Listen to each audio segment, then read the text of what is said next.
Okay, so we did a robotic hand controlled by EMG sensors. So we have them connected in two spots on the arm to help us differentiate between the different types of signals we're going to get for different finger inputs.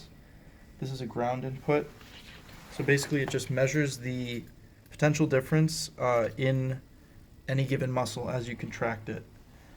So there are actually a lot of muscles in the forearm that are pretty close together. So it ends up being it's pretty mixed signal. It's hard to isolate individual muscles. We tried to, but it didn't really work out so well.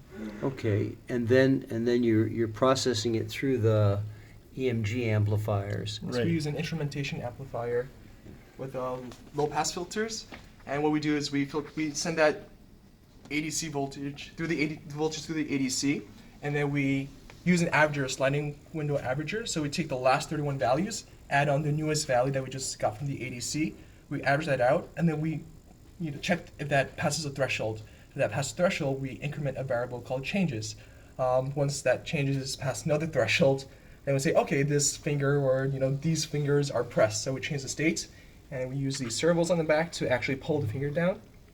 So each of these servos is attached to one finger, so there's 5 servos, 5 fingers. Okay, and so you're doing what kind of pattern discrimination between there? Any kind of pattern discrimination on the two electrodes to get different fingers, or are you directly driving the fingers, or what are you doing?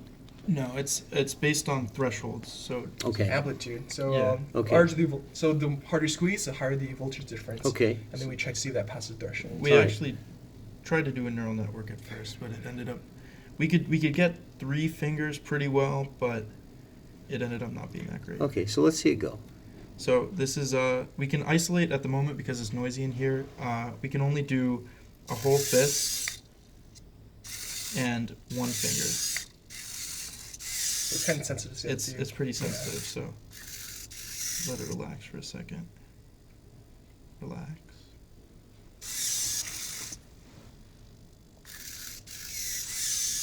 It's very sensitive. But the thing is, each state has to last for 300 milliseconds because this way the servos don't interact with each other and they don't kind of confuse the states. So we force it, we lock it down for 300 milliseconds each state. Cool. Because it takes time for the servos to go back. So Right. if you do it really quickly, the servos kind of get intersected. They're like, oh, it's reading this state or this other state. So we force it to pause a little bit. Cool.